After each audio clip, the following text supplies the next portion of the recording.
This is the web stream of KBOO Portland. KBOO is 100% community supported. If you have not yet become a member, go to the website kboo.fm and click on the tip jar. So then he told me I'm going to jail. He told me to turn around, and he handcuffed me. Abdullah, we have 5 seconds. What happened next? 5 seconds, we went to the precinct. When I met the lawyer, Molly Cavell, and back and forth. I met my lawyer, Shayna Kessler, and then back and forth to court like 8 to 9 times. Let me ask very quickly, Abdullah, Molly Cavell, what does this court ruling mean for the overall stop and frisk program? 10 seconds. Well, it sets a real tone that says that the stop and frisk program is on notice for being unconstitutionally broad and violating Fourth Amendment rights systematically. There's a long way to go, but this is an incredible first step. Molly Cavell and Abdullah Turner, we thank you both for being with us. We're going to link to Juan Gonzalez's column at the New York Daily News, writing about stop and frisk today. I'm Mimi Goodman with Juan Gonzalez. Thanks for joining us. You are listening to KBOO Portland, where the time is now 8:02.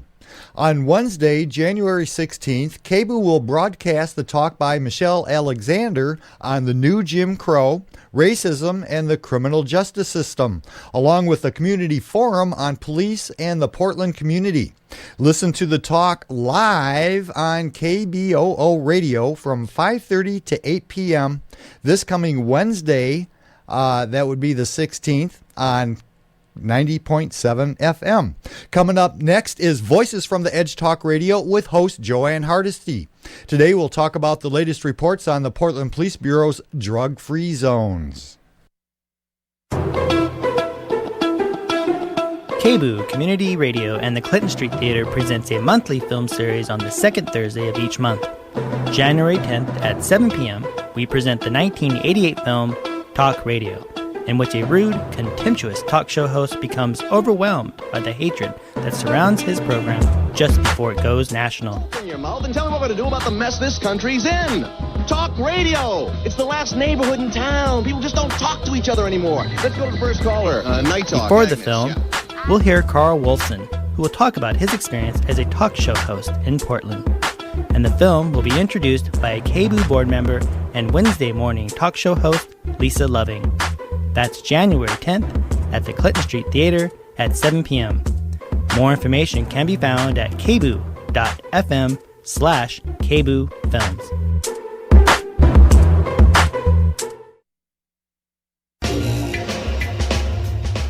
It's been snowing in Afghanistan, and 3-year-old Janan died last Friday night, the first to freeze to death this winter in Kabul's ragtag refugee camps. The United States spends $10 billion a month on the Afghan war, a war that Professor Zaher Wahab calls a failure on all fronts. Will we ever leave?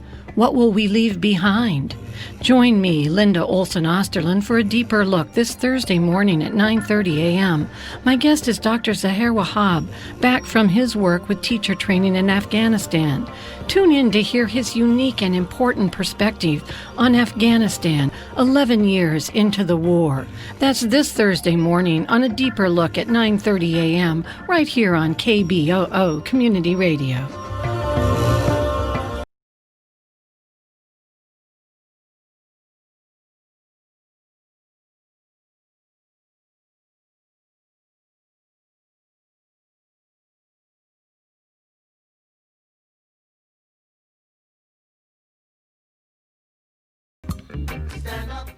Good morning. I'm Joanne Hardesty, and welcome to Voices from the Edge. Today, we're going to ask the question, has anything changed with the drug-free zones? Even though we're now calling them drug impact areas, a recent report by the Portland Mercury said straight out that the drug-free zones as currently operating still continue to significantly impact the African American population. For our listeners, you may remember that back in the early 2000s, we had drug-free zones that Mayor Tom Potter allowed to expire in 2007. And he allowed them to expire because the numbers over and over again showed that the African American population was 3 times more likely to be excluded from these drug-free zones than anybody else in the community, especially if you looked at the communities where people were being excluded from, primarily downtown and Old Town. And so the program was allowed to sunset in 2007. And then there was an effort by downtown Portland Business Alliance and other downtown business owners to convince then Mayor Sam Adams to bring the zones back. And supposedly they came back new and improved. And now the exclusions have to be ordered by a judge. So that's the big difference. When the exclusion zones were first created, the process allowed a police officer to make a determination whether or not someone was in an area and they thought they were in that area to buy drugs. So if the police thought you came to that community specifically to buy drugs, they would issue you an exclusion order. Now, the exclusion order is like a traffic citation, and so it was not a criminal offense. The criminal offense happened if you came back into the zone that you were excluded from. And so what happens is people get excluded. They ended up back in those neighborhoods where they were excluded from, and then they were arrested. So then you start the criminal prosecution process. In addition to that, and so the new one was put together. It was put together based on having a district attorney that the city paid for that would prosecute low-level drug crimes from these exclusion zone areas. And so we have, after over a year and a half of asking for information from the Portland Police Bureau about what has the impact been on these new drug exclusion zones, what we find is that the data almost mirrors the data from previous reports. And so, for example, of the 99 people that were arrested last year for ignoring the judge's order to keep out of the exclusion zones in Old Town and Lloyd Center, out of the 99 people arrested, 58 of them were African American. And that number represents 40% of the people who were arrested after being excluded from drug exclusion zones. If you would like to join me in this conversation, give us a call at 503-231-8187. And my question to you is, supposedly, now we're doing a much better job of actually being able to identify people in these areas, but the arrest records really clearly don't reflect that. And so, if you let me put it in context for you. So, in the city of Portland, African Americans represent 6% of the population. And so if you represent 6% of the population and yet represent 40% of the people who now are facing criminal charges because of not adhering to the exclusion zone. And so you may ask, well, why would somebody come into a zone that they've been excluded out of? And there are many reasons for that, especially if you're downtown, right? Because downtown provides a host of social services in the area where the exclusion zone is located. It also provides a lot of affordable housing. So there are faith-based organizations. There are a lot of reasons why people would be operating and traveling in those areas, and so would assume that they would be able to, not to mention work, school, etc. So there could be many reasons why people would be traveling in areas that they have been told to stay out of. And but if you look at the data, that shows who is being arrested. We do need to have more information on this, clearly. I mean, it's not, I don't believe that there's one reason why this is happening, but I think unless we are able to get this data on a regular basis and have it presented to the Portland City Council on a regular basis, then we are left wondering how this data can continue to be consistently this way, knowing that the African American population is so small in Portland. We have a caller on the line. If you'd like to join us, give us a call at 503-231-8187. Thank you. Good morning, Joanne. How are you today? I don't want to answer, but thank you for asking. I don't know whether I should ask this question on this program. If not, it's okay with me if you can or don't want to. But I've been wondering. Anyway, I was wondering is there any drug rehabilitation programs in Portland for low-income people, and if so, are they using psychiatric drugs to control people's daily lives and behavior? And I'll understand if you don't want to address this question. Thank you. Well, thank you. I appreciate you asking that question. That's one of the challenges that we have with some of the programs that the city of Portland has, Joanne, is that there's a current program that is available for low-income people who have faced several arrests. They call that the I will look up the name of that particular program.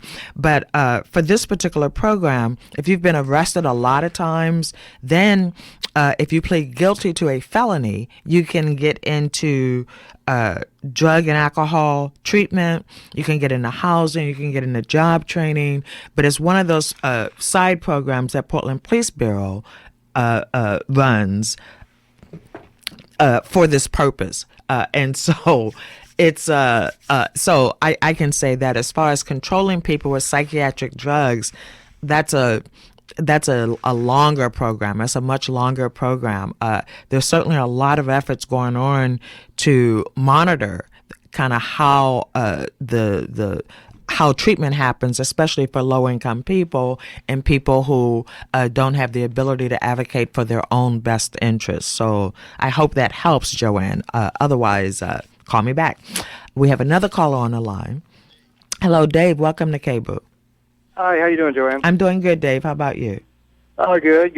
I'll tell you, I've lived on the corner of 6th and Everett for 15 years now. So affectionately known as everybody in the neighborhood by as Crack Alley. And I see outside my window everything that's going on. And, in this period I've lived here, I've seen things go from bad to worse. As far as the dealers, the presence of the dealers, and the people who surround them, they're screaming and fighting with each other all night. Right. And I don't know if it's a policy of the police to drive the dealers out of sight, because they used to be that they were all around Old Town, and the people that would come out on the weekends to go to the clubs or the tourists or whatever would see them. But now they're pushed down toward the Greyhound bus station, and they tend to concentrate in that one area. And, a large part of their customers come from the Bud Clark Commons, and the first of the month, that area around there is just a zoo. And because, people who live at the Bud Clark Commons are allowed to do drugs. So, I know I'm not denying that there's institutional racism from the Portland police, and that, they've been profiling people all these years. Right. But, I can tell you for a fact that I've never seen a white drug dealer in this area of town. I'm not a white crack dealer anyway. Right. And, well, you raised a good question, though. The area that you said, so 6th and Everett is not in the drug-impacted area currently. Is that? It isn't. I don't believe so. Oh, right? See, that makes me wonder if there is a policy against, like I said, it's you keep it in one area, right? And then it isn't seen by everybody, because the chief of police have been hearing so much from the Old Town business owners. Exactly. You've got to do something about this. You've got to do something about this. And so I don't know if that's their policy or it's just worked out because of their customer base is down that way. But then if you're a Portland police officer and you know who the dealers are, and it's funny because the dealers out here, they will not jaywalk. It doesn't matter if it's 3 o'clock in the morning and there's no cars on the street. They will not jaywalk because they know that gives the police a reason to stop them. So that's a pretty good sign that they may be a dealer. They're doing that. But like I said, the majority, if not all of the dealers I see, happen to be black people. Right. So for somebody who doesn't live in the neighborhood, and which 99.99% of the people in Portland don't, and they look at the stats, they think that the Portland police are picking on these poor black people. They're singling them out for harassment. Right. To those of us who live down here, we see the reality of it. Well, So, I appreciate your call. So what you're saying is that in your neighborhood, I mean, you can look outside and you can see drug deals taking place, and so 24/7, yeah. Right, all day, every day, pretty much, huh? Yeah. Right. And so, and what you're seeing are African American drug dealers outside of your window down. Yes, that's right. what I see. Yeah. Right, and so, I wouldn't argue with that. So I would say then you call the police, right? The thing with the drug exclusion zones is they have nothing to do with guilt or innocence about whether or not you actually were involved in criminal behavior. I think that's the difference between somebody who's been convicted of a drug crime and somebody just thinks that they are in Old Town to buy drugs. Right. Well, you were right. Well, you were right about there being so many social services down in Old Town. Right. That people need to get to. Right. So they have been excluded from a drug-free zone, and then they have to go. Say they have to go to Bud Clark Commons. Right. Because they have all these services down there. Right. And then they get arrested for being in a drug-free zone. Then that's not good. And now my understanding is that did you say Bud Clark Commons is not a alcohol and drug free housing facility? They the building up there, they got the people that were chronic, like homeless and that were in and out of jails and the emergency room all the time, and they figured it would save the taxpayers millions of dollars to house these people. And the thing is, none of these people are going to want to live in housing where they can't do what they're addicted to, so they allow it. It's called harm reduction. Where I live in a building that's drug and alcohol free, but it's most CCC, Central City Concern buildings are, but that building is not. And so the first of the month when people get their checks, that's when you see crack dealers swarming around that area. So that's why it's not a drug exclusion zone, because it has to be open for people to access.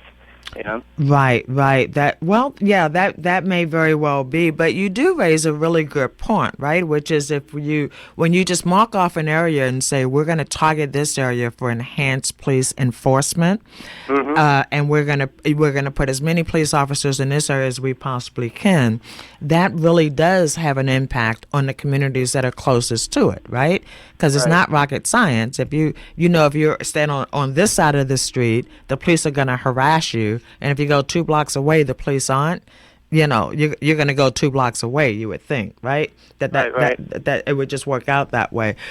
So what's the solution? I mean, for me, it's I agree that I don't want drug dealers making drug deals outside of my house, but the solution that we have appears to not actually be addressing the issue. I mean, if people are dealing drugs, then we have a process, right? We charge them, we take them to court. They're either found guilty or they're not. And then they either go to jail or they don't, depending upon their history. So, so my issue with the drug-free zones is that they create crimes rather than impact criminal behavior. Yeah, that is true. That is very true. But people are. I don't know if they still have it because of budget cuts or whatever. But people have had the ability to go to a drug treatment as opposed to being sentenced. Oh, yeah, that was the one I was talking about earlier. What is it? The Service Coordination Team is the name I couldn't think of. So, but again, here's a something that supposedly helps people, but it only helps you after you've been arrested a lot of times, right? So you get arrested, you have to be arrested. I don't know what the magic number is, but you have to be arrested a lot of times. They had a list called the Dirty 30. I remember that. I do remember that. But the Service Coordination Team, their goal is to work with people who are chronic offenders and then get them into treatment or housing or job training, et cetera, et cetera. The problem with that, though, is that the only people that get offered these kind of supports are people who have been chronic offenders, right? So Right. if you're just poor and you need mental health treatment or you need alcohol and drug treatment, we can't find that, but we have beds set aside for a police program to get people into treatment. So to me, that just seems to be wrong. Yes. It just doesn't seem to that doesn't seem to connect. But I appreciate you calling in. I appreciate the fact that that this is a problem that you're living with every day. Well, thank you, Joanna. I just want to say I really appreciate your work. Thank you. And I miss your co-host. Yeah, I miss him too, but I'm sure he's off laying in the sun somewhere having fun. He deserves it. Have a great Right. day. Yes, Thank he you, does. Joanne. Bye-bye. Thank you. Bye. 503-231-8187 is the number to call. Just like Dave, I'm sure other people are having these same kind of issues in their community. Give us a call and tell me how you've been able to have an impact on this issue. And is this an issue of race? I mean, is it the fact that what I know about national drugs data is that African Americans don't use drugs any more than any other population. So I get confused when the data shows that we're so focused on African American population that out of 99 arrests, 45 could actually be African American. That is really, really high in a city with less than 6% African American population. So we're going to go back to the phone line. Hello, Harvey. Welcome to KBOO. Thanks. I'd like to redefine the language. I feel that we're the victims of language. Language is the cogs and wheels by which we operate, and I feel that the language is wrong here. You know, I listen to the radio, and I hear the words, like in relation to drugs, I'll hear the words, African-American youth are caught with drugs. And I feel that's the wrong words. The thing is, they're not African-American. You don't put the word Africa first. They are American youth of African descent. Then they have all the rights and privileges of an American youth. If they're African-American, it's not the same. It's like putting it's just not right. It puts America second. So I believe the language has to be redefined. They are American youth of African descent. Then they're in a power position. When they're African American youth, no, they're not. So I feel the language has to be redefined. I don't agree with you. Why? I don't know why you have such a problem with having African before American. I don't have the problem, but you know, when you think of other Americans and they hear the word African American, it doesn't sound like they're American. It sounds like Cuban American.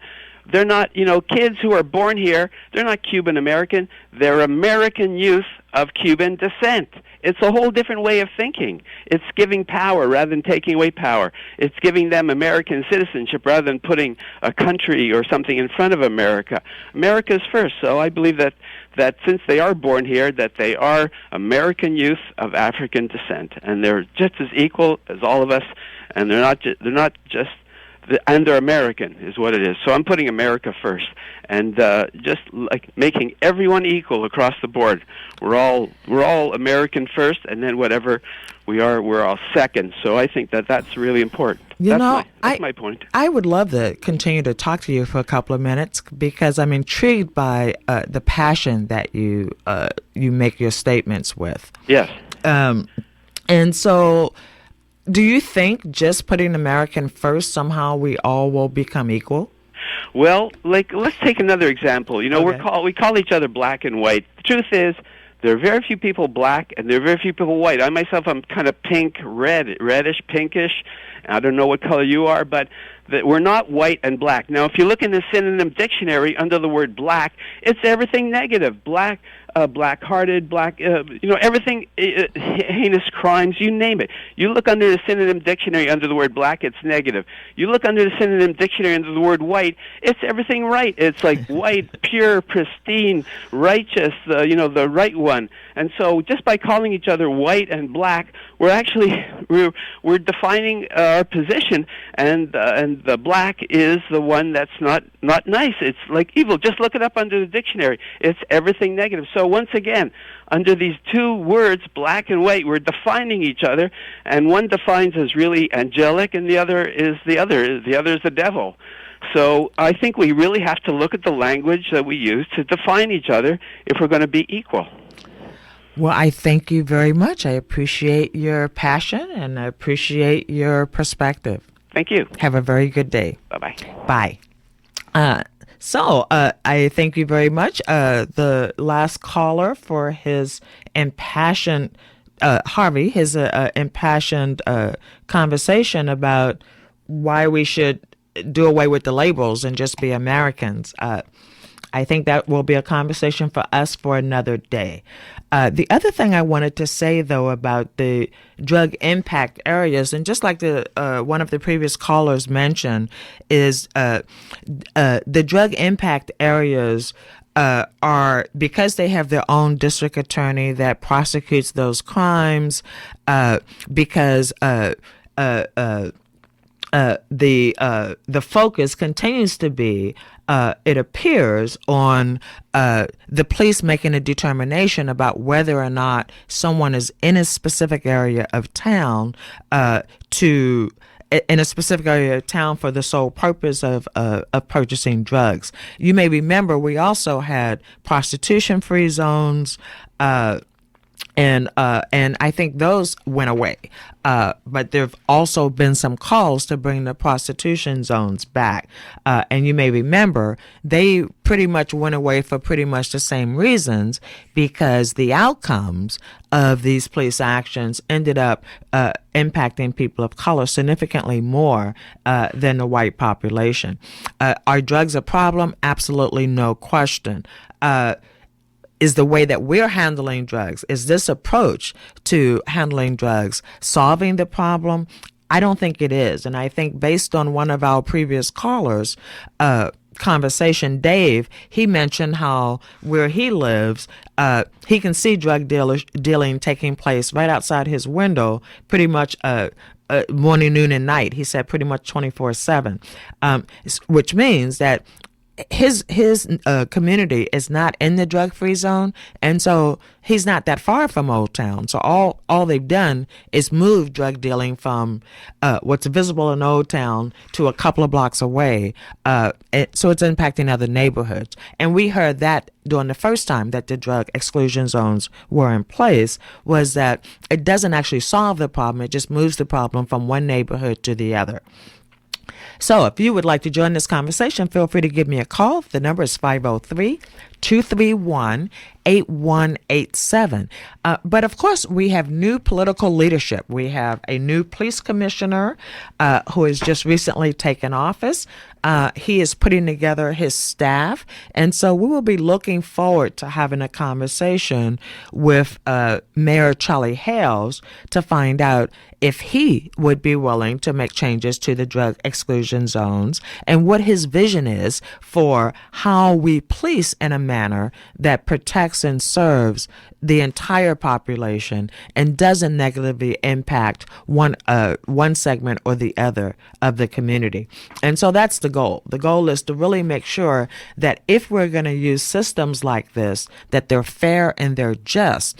I can't help but I think in my neighborhood, if my neighbors and I could afford to put pressure on the city council to hire our own district attorney, then maybe we could get the police to come out and take care of the issues, the community impact issues that are impacting our neighborhood. I think that's the challenge when you put systems in place and create funding mechanisms that just benefit one segment of the community, which is what this report has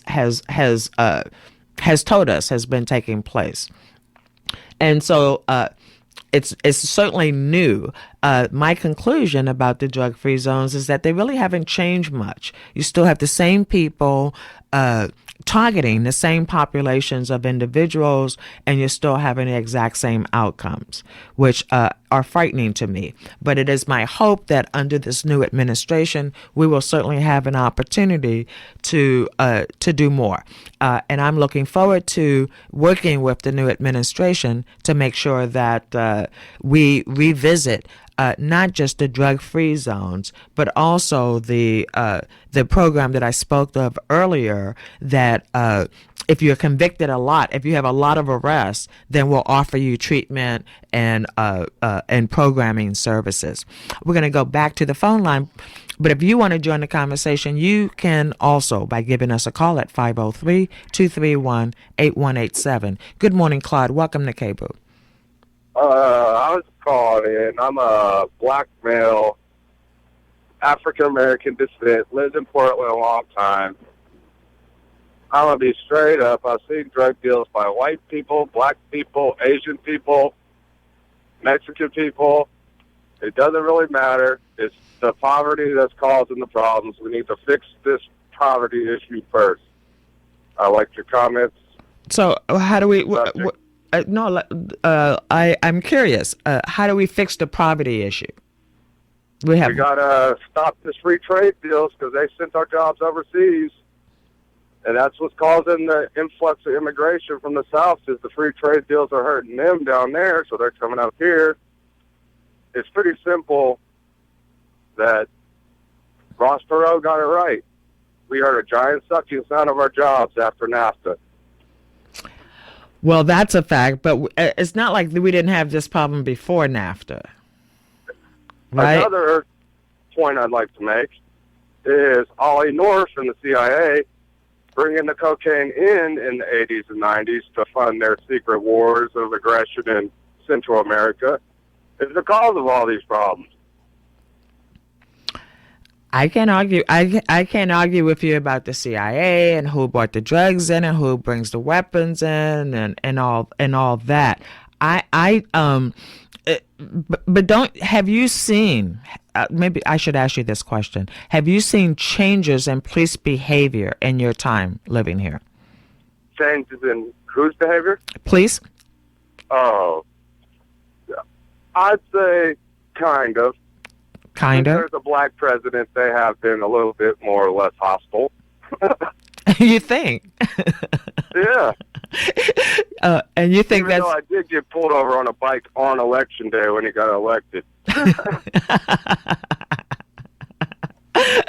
Well, I thank you for your call. I actually agree with you. I think that economics has a lot to do with people selling drugs. But I don't think it has a lot to do with how the police operate and the people they target. Yeah, I agree. All right. We know they're profiling. Well, I mean, yeah, and unfortunately, I mean, and sometimes they admit it, sometimes they don't. But in this particular case, if you think of downtown Portland, and I go downtown Portland a lot, not as much as I used to before parking went up, but I go downtown a lot. I don't normally see a lot of African Americans downtown just kind of hanging out. But maybe there is a large African American population that hangs out downtown. But if you look at 90 people being arrested, and out of the 90 people being arrested, 47 of them being African American in a city that is 6%, I mean, does that raise your eyebrows? Yeah, I get it, though. I mean, public transportation's down there, social service programs. Yes. We use public transportation, so it makes perfect sense that we're going to be the ones targeted most. Well, I wonder about that's what I want. I want to find out why. I mean, and if Portland Police could give us a good answer, why is it that this is downtown and Lloyd Center? So if you think about the number of people that travel downtown and Lloyd Center on a daily basis, that still seems to be outrageously high for me. But I really appreciate your call today. Yes, ma'am. Thank you. Thank you. You're right. Well, you have a great day. Thank you for calling. Thank you. You guys have a great day. Thank you. Bye-bye. Bye now. 503-231-8187 is the number to call. Hello, Dan. Welcome to KBOO. Hello. How are you? I'm doing well, Dan. How about you? Oh, pretty good. I'm a self-described WL. WL. What does that mean? White liberal. Ah. White liberal. I don't even know what a liberal means anymore, but okay. Left of center. Okay. I like your idea about providing treatment for for drug offenders. I think they should do it early rather than late. I agree with that too. Well, and of course, that's one of our big problems, right? We don't have enough treatment beds for people who want them. Right. Okay, thank you. Thank you. Appreciate the call. Have a great day. 503-231-8187 is the number to call. We had one caller who said, it's really economics. It's about really getting people employed, people having living wage jobs. If we weren't sending all our jobs overseas, people would be employed so they wouldn't be out drug dealing. I certainly don't disagree with that if people had options, that probably wouldn't be happening. Last caller says he agrees that we should get people into treatment rather than jails. I mean, what we know is that treatment is much more cost effective than starting people on a process of the revolving door in the correctional system. But I think we need more than that. I think we need to retrain police so that when they are arresting people, they are arresting people who are participating in criminal behavior, that their efforts are targeted at people that are participating in criminal behavior and not targeted at people simply because of the color of their skin, the clothes they're wearing, the street they may be hanging out on. Because I see this in Northeast Portland regularly, young African-American men being stopped and questioned and searched just because they're walking down the street in their own community. And that cannot be an acceptable outcome of being concerned about drugs and drug behavior in our community. We're going to go back to the phone line. Hello, Carlos. Welcome to KBOO.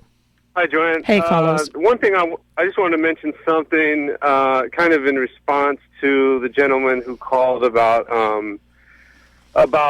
black folks in his neighborhood selling drugs. Mm-hmm. That I hear that argument quite a bit. It kind of justifying a lot of the police action because the folks that are out there, there are people of color. That tends to be an argument that happens all the time. But if you agree, that there is some kind of institutional racism that does exist, you'll know that people of color, that the poor communities are made up of people of color because they don't have access to the jobs, to the housing, to a lot of the things that they need in order to be affluent.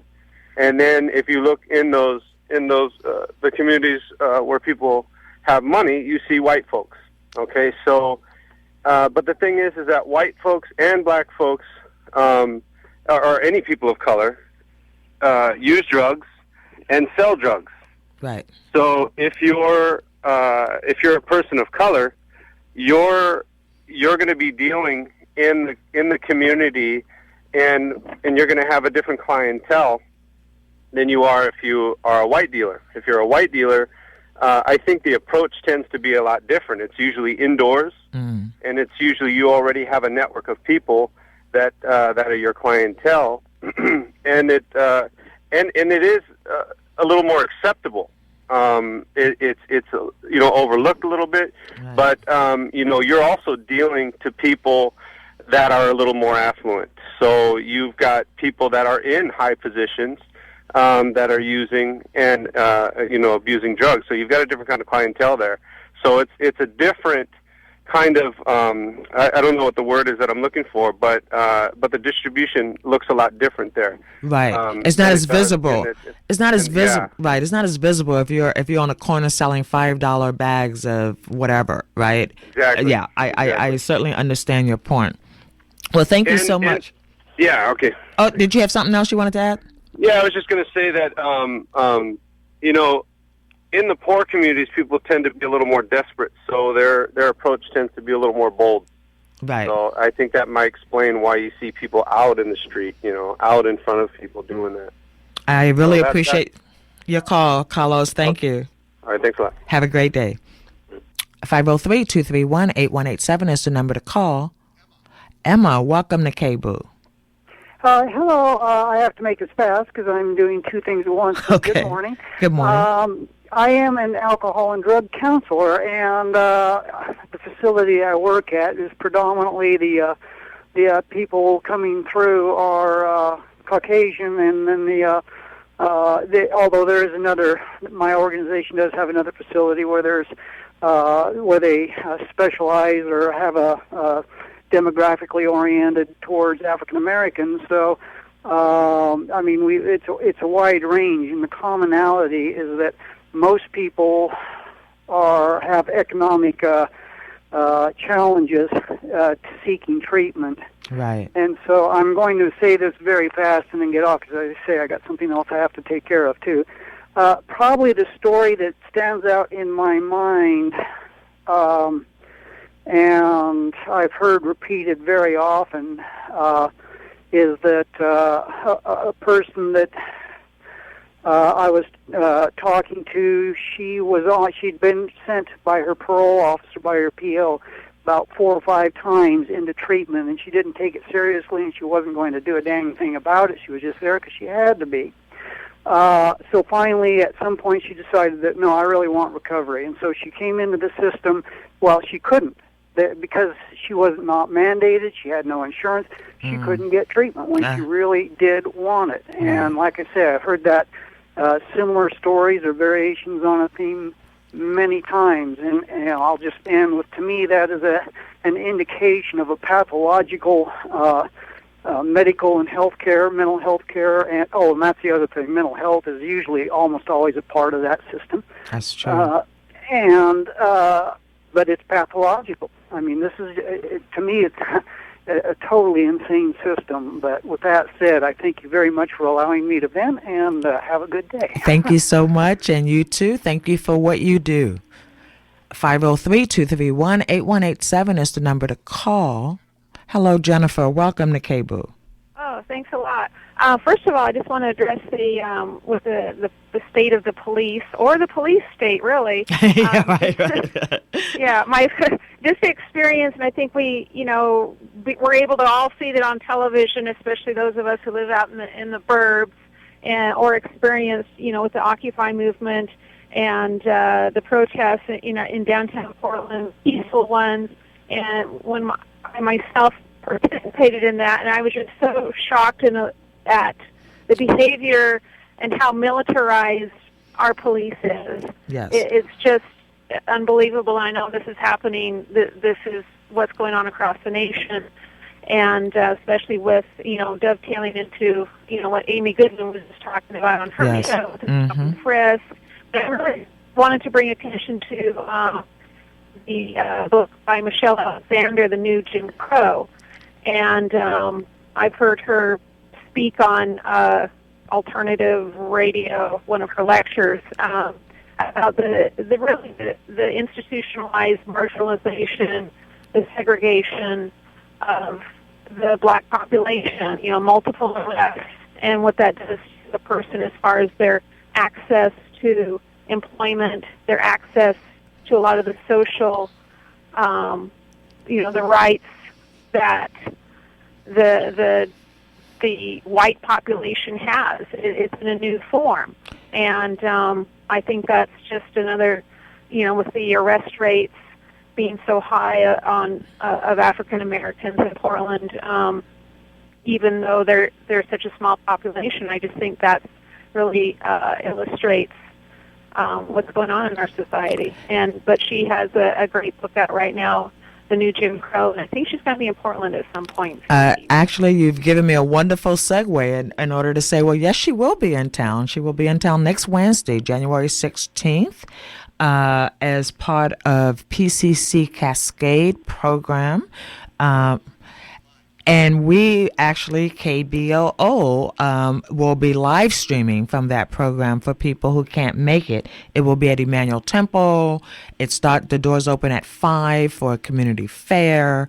And Michelle Alexander, The New Jim Crow, Mass Incarceration in a Time of Color Blindness is the title of the book. And thank you so much for bringing that up. And you're right. First, let me say you're right about I'm so sorry about your experiences over this summer, because I think there is a new generation of young people who view the police in a totally different way than they did prior to this year, especially just how they've interacted with young people during peaceful protests. So I appreciate you bringing that up.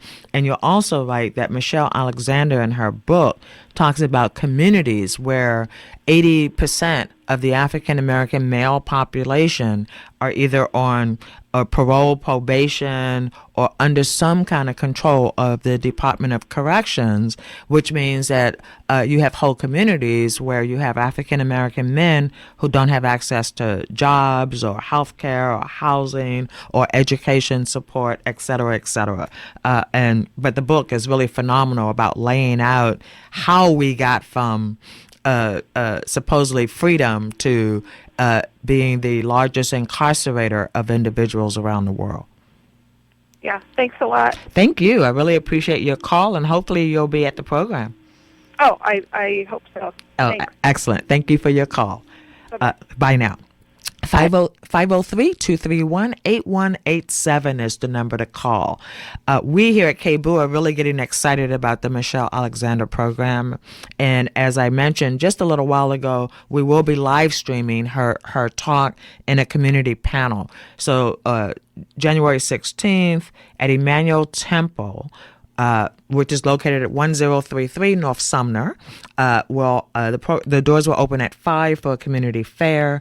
At 5:45 to 6:45 will be a community panel, and from 7 to 8, Michelle Alexander will speak, and from 8 to 8:30, she'll sign copies of her book. And KBOO will have it all live from next Wednesday. One of the pieces of information I wanted to share as well is that the Multnomah County District Attorney's Office released a report that that tracked the convictions last year of 240 cases that occurred inside the drug-impacted areas. And of those 240 cases that people were convicted of a crime, 37% of those cases involved African Americans. Still an extremely high number. But of course, if you are if you are excluding African Americans at high numbers, it's probably not that surprised that 37% of those cases end up being African Americans who ultimately were convicted of something. So I wanted to make sure that you had that information. Of course, I am a bit concerned that I'm a bit concerned that we continue to hear that these drug zones are working. But what I'd love to see is a longitudinal study that shows whether or not they truly are working. For example, if we took the 240 cases last year and just kind of tracked those individuals for a couple of years to find out really what happened to them, I think that would be more useful as we move down the road and trying to figure out how do we solve these kind of community problems in a way that makes sense and also is not building more jail beds in order to address these problems. Because we certainly have enough jail beds. The question is whether we use them in a way that is productive and makes sense. And so we will certainly keep working on that. And I'm going to go back to the phone line. Hello, Michael. Welcome to KBOO. Hello. Hi, Michael. I'm here. Hey, Michael. Yes, I can. How are you today? I'm doing all right. So, Joanne, first of all, I'm not really for treatment programs because you have to look a little deeper. The people that they target for these treatment programs are really guinea pigs. You have to understand that most of the drugs that eventually go to human beings, at some point they have to be tested on human beings. They can't. The rats are not the final analysis. Human beings are. And so what they do is they get people and send them in these treatment programs, and then they start experimenting with them with these new kind of drugs. These, as the ladies say, these designer drugs. The psychopathic, yeah. Right, for control. Right. And so that's the upside of that. And normally that occurs in prisons, jails, institutions. So I'm really not that gung-ho on the treatment programs per se. Also, when you look at downtown Portland, it's amazing that most of the police work is done on horses, which means that there has to be a small group of people that in a little bitty area that is being policed, because, you know, realistically, you can't control people, police people riding around on a horse, but they do it because it's so small. So right. That's my point. Well, no, I appreciate that. I guess the whole idea of the drugs are, it's like, I don't know, it's a good question. It's like, if they're putting people in treatment, what is that treatment? But I'm imagining what they're using is the community service programs that already exist. I mean, I don't think that Portland Police is starting their own treatment program yet, even though they're starting their own mental health unit. But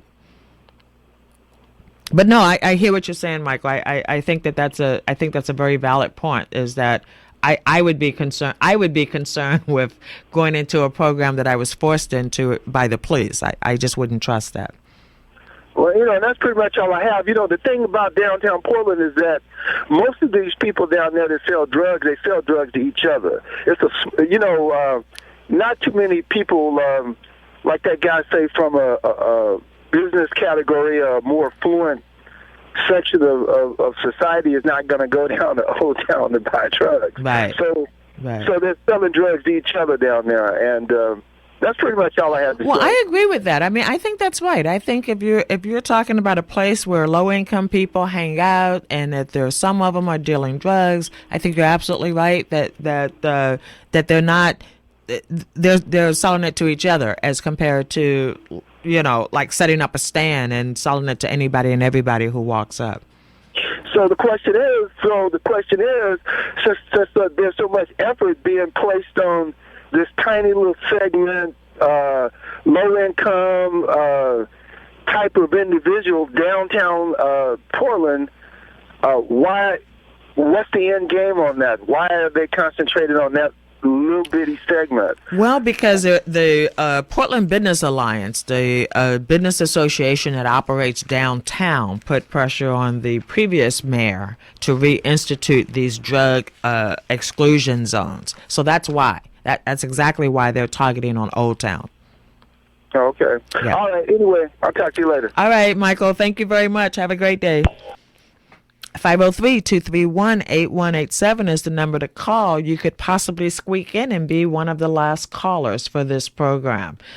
So we certainly have our work to do as we work to educate our new mayor and our new / police commissioner and their staff on how all these pieces fit together as we look at implementing the Department of Justice recommendations on how we're going to change Portland Police.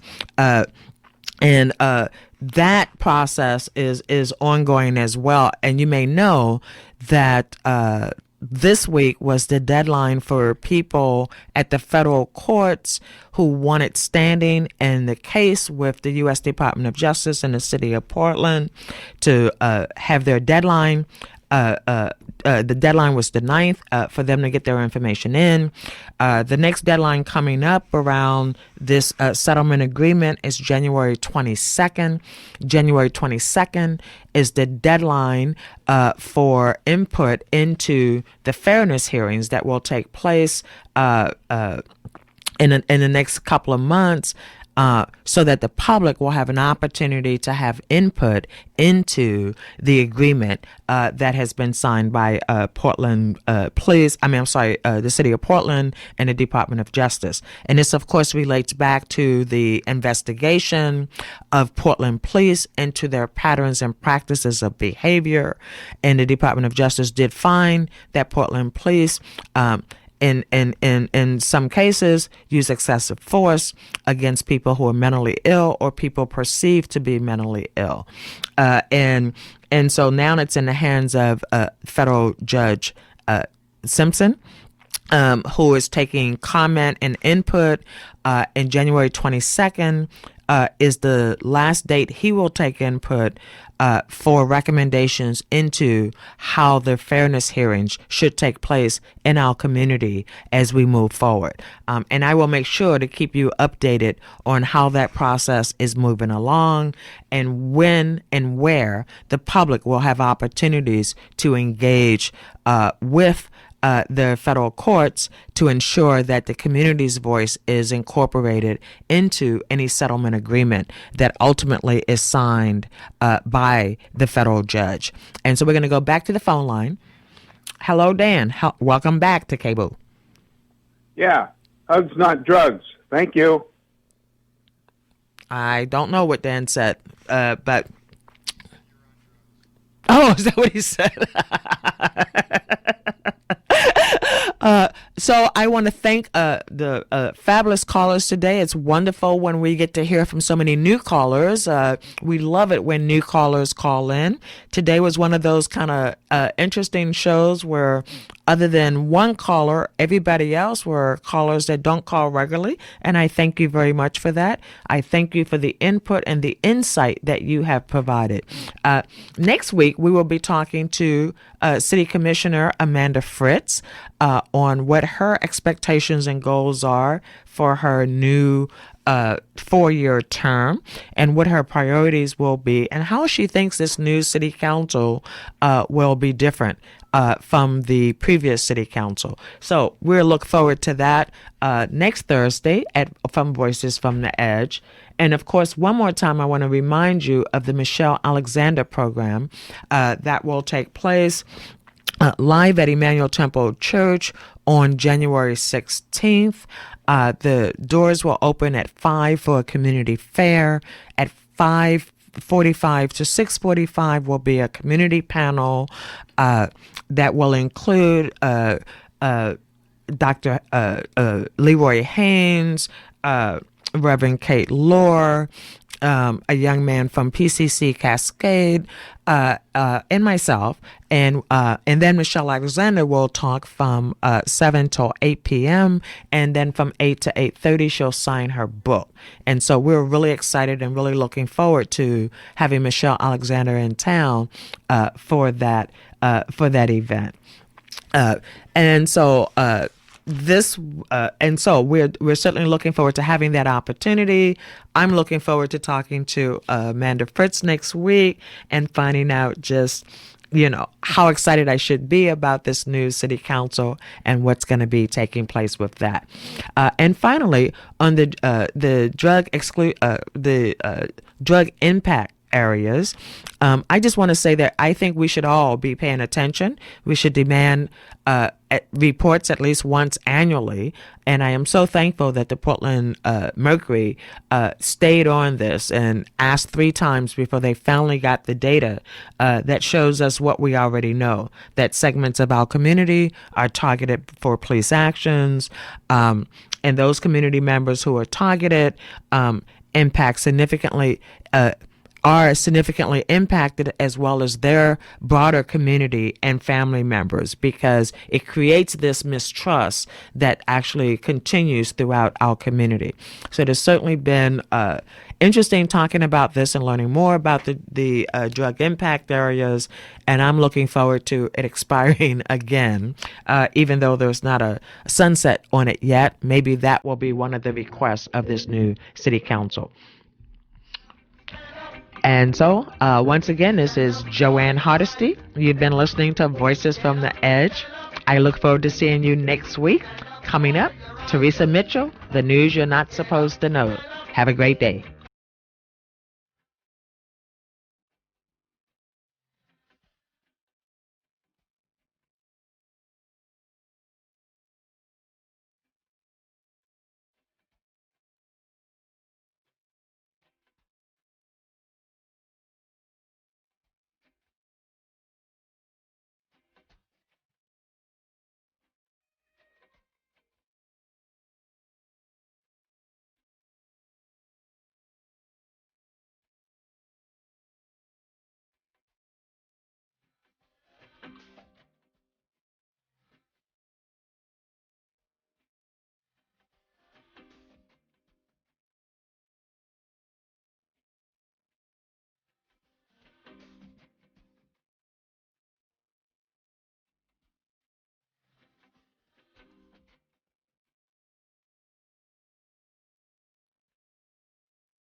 And good morning from your community radio station. We're KBOO Portland. Your Thursday morning lineup at 9:30 on A Deeper Look. Host Linda Olson Osterlin interviews Professor Zaher Wahab about the war in Afghanistan, a failure on all fronts. He just recently returned from 4 months in Afghanistan. At 10, it's Air Cascadia, headlines, interviews, and commentary with Chris Andre. At 10:15, Flashpoints features an expose on right-wing Weekly Standard editor William Crystal. Also, a look at the continuing battle for immigrant rights and an update on foreclosures. And in Haiti, prosecutors visit John Bertrand Aristide in his house amidst large militant pro-Aristide protests. At 11, on Between the Covers, the guest is Emma Donahue, author of the acclaimed novel Room and the new collection of short stories Astray. And at 11, it's Words and Pictures, conversations with pioneering animators and comics artists. That's all coming up, but first at 9, Press Watch features New Year's predictions based on news you're not supposed to know. That's all coming up with Teresa Mitchell right after this.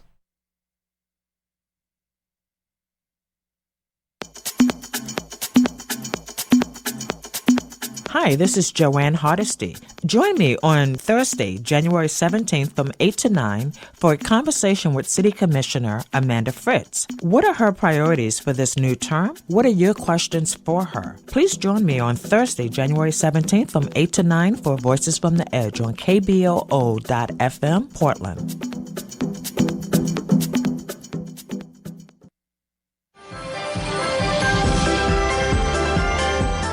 KBOO Community Radio is a proud media sponsor of the Q Center Winter Gala, Fire and Ice. Fire and Ice will be held at Castaway Portland, 1900 Northwest 18th Avenue, on Saturday, January 26th. The VIP party begins at 6 p.m. and general admission is at 7. Entertainment includes a performance by two-time Grammy Award winner Matt Albert and much more. Information about the Q Center Winter Gala can be found at kboo.fm/2013 Fire and Ice. This KBOO program is made possible in part by KBOO Foundation members and a grant from Portland's Gay Yellow Pages, providing a resource guide of openly gay-friendly businesses, organizations,